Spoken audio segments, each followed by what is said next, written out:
오늘 우리가 볼 말씀은 잠언 16장이 되겠습니다.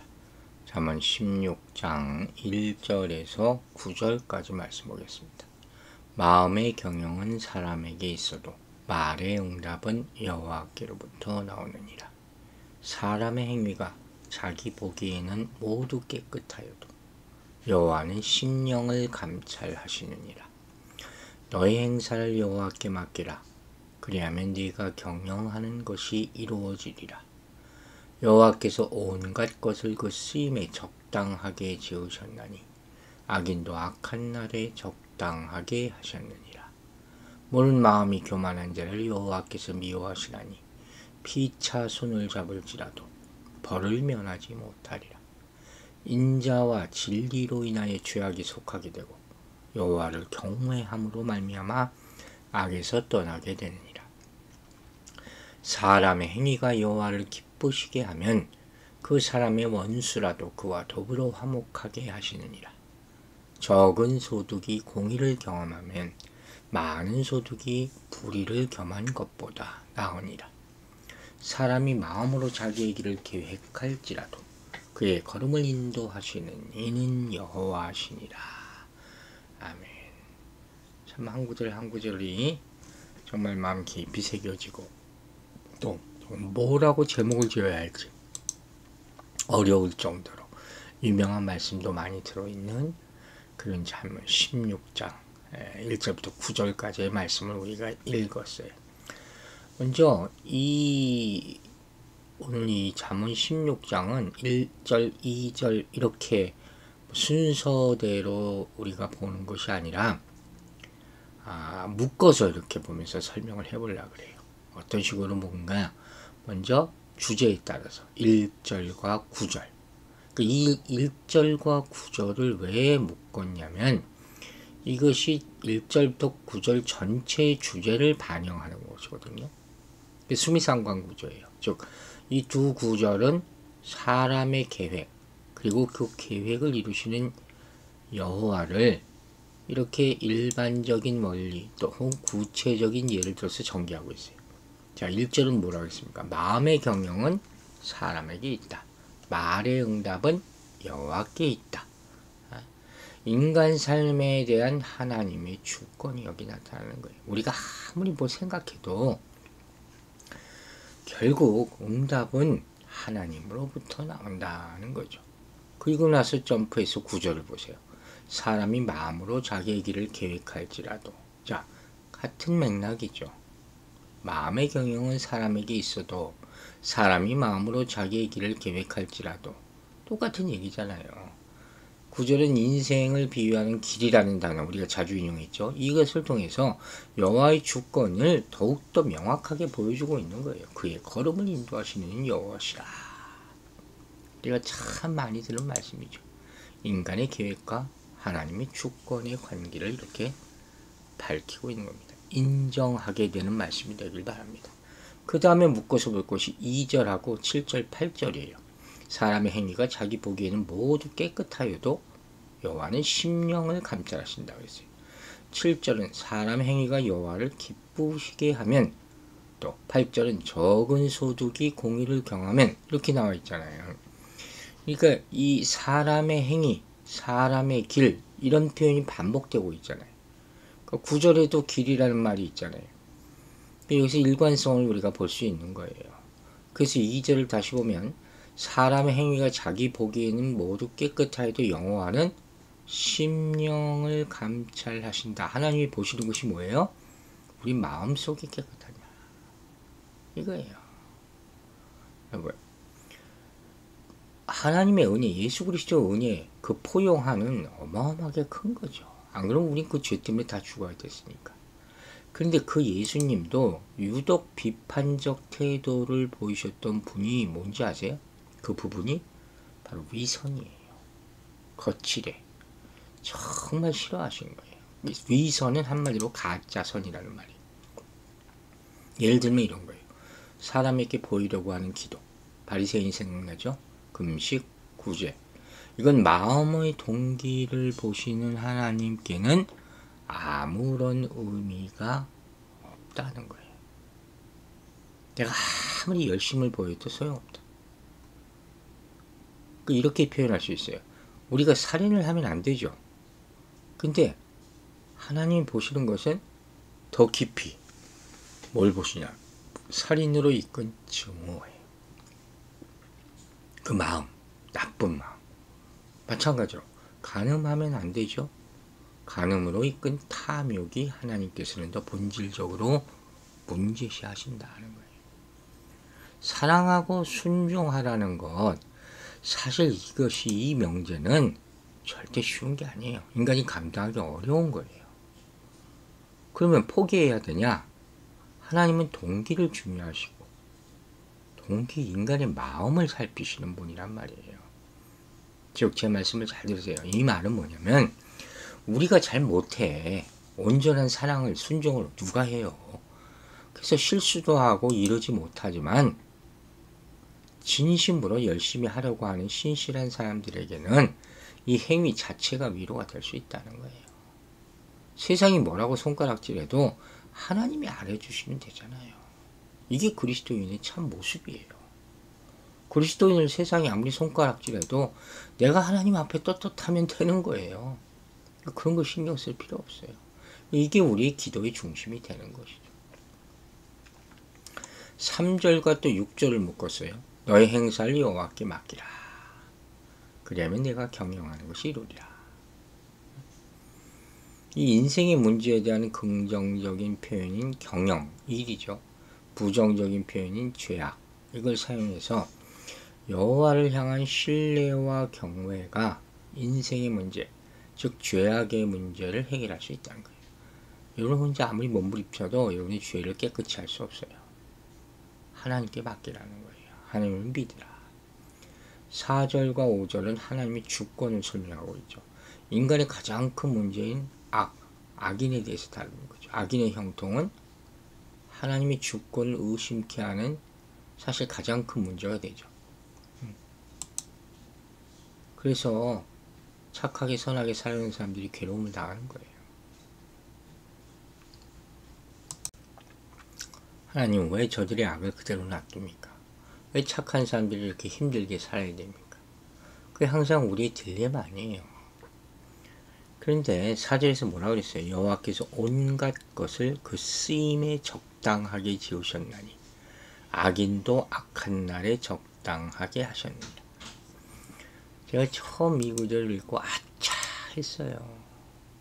정말 감탄했다는 표현 부족하죠. 악인도 쓰신다. 세상에 이런 말씀이 어디 있어요?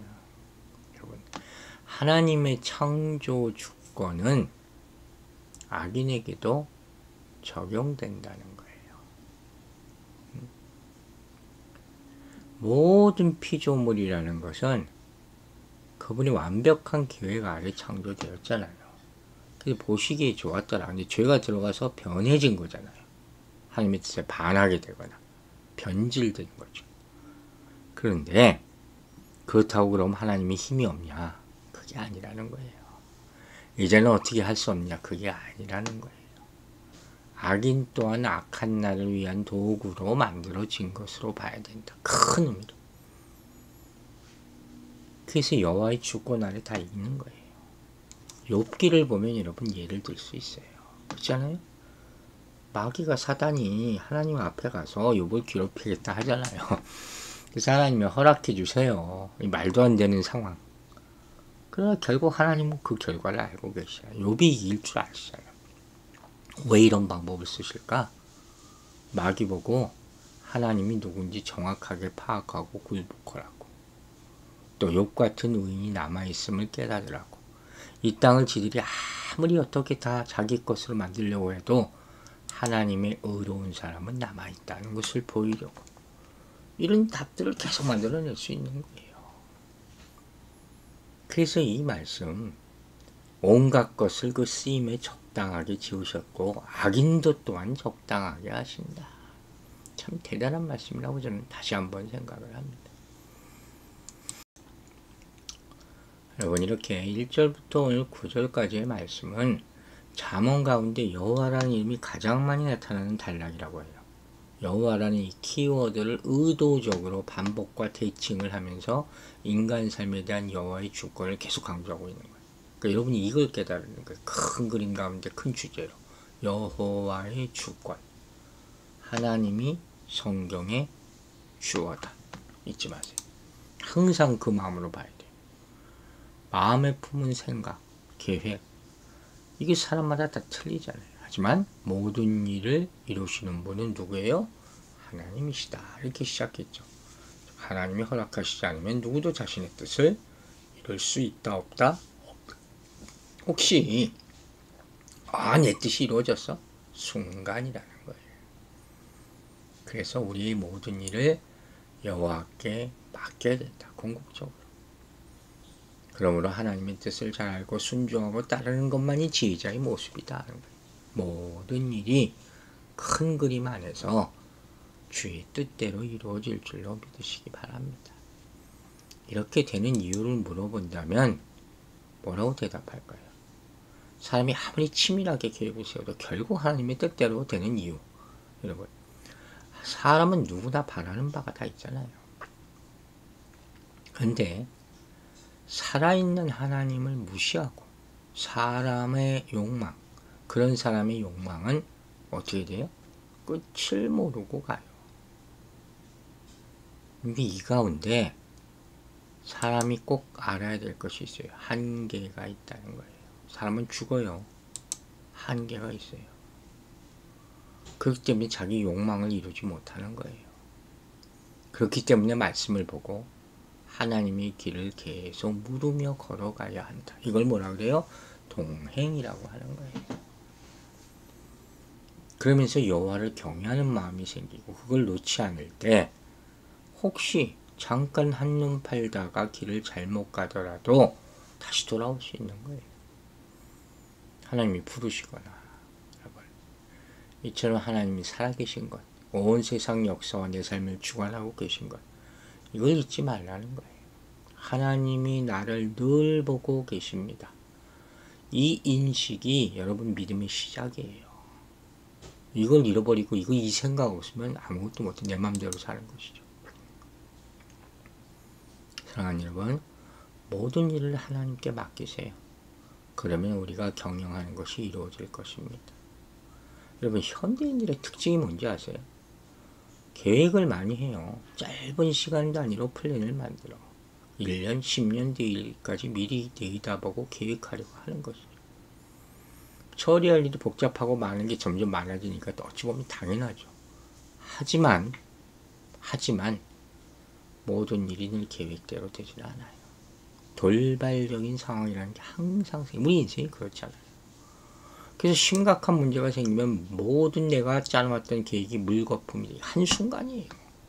인간이 아무리 자기 머리로 계획을 짜도 완벽하게 짜도